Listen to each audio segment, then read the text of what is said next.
Mardi 18 août 2020, chers internautes, bienvenue à cette autre édition de la revue de presse sur JDC Plus TV où la presse fait écho de la fausse alerte d'une bombe artisanale au ministère de la fonction publique et de la réforme administrative hier lundi 17 août. Le quotidien Mutation parle d'un virage explosif à Yaoundé. La détection d'un objet suspect sème la panique au ministère de la fonction publique. Personnel et usagers évacués, mais tel que l'indique le quotidien Le Jour en pied de une, c'était une fausse alerte et donc plus de peur et de pleurs que de mal. L'objet retrouvé au deuxième étage du bâtiment abritant le ministère n'était en fait qu'un beeper d'insuline, tel que précisé dans un communiqué rendu public par le ministre de la fonction publique Joseph Leu, qui fait également savoir que le personnel et les usagers ont été évacués par mesure de précaution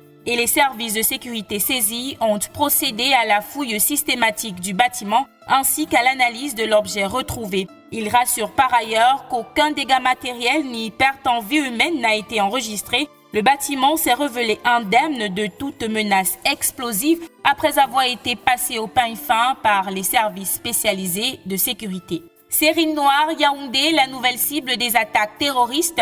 C'est le grand titre en une du tabloïd Maud Binama Presse, paru en kiosque ce mardi. L'hebdomadaire bilingue souligne que dans un contexte où des détonations de bombes artisanales sont entendues dans plusieurs quartiers de la capitale politique, certains observateurs avertis indiquent sur la base des indices observés sur le terrain que ces déflagrations seraient la méthode espiègle des terroristes visant à intimider et mettre la pression sur le régime de Paul Biya. Une fouille systématique s'impose d'après le tabloïd qui indique par ailleurs que les autorités administratives mettent en garde les auteurs de ces actes. Plus de précisions en page 4 de Maud Binama Presse, parution de ce mardi 18 août 2020.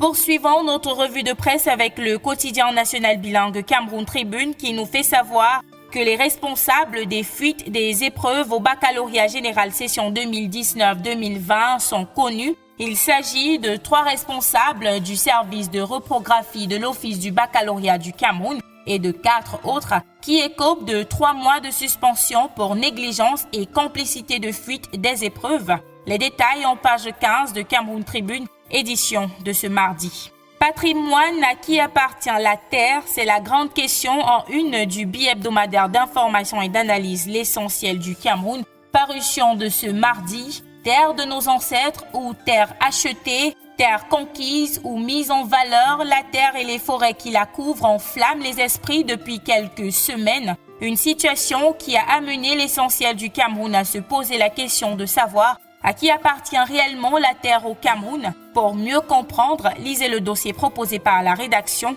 en pages 5 à 7 de sa parution de ce mardi. Et voilà qui vient mettre un terme à cette édition de la revue de presse sur JDC Plus TV. Merci d'avoir regardé. À demain.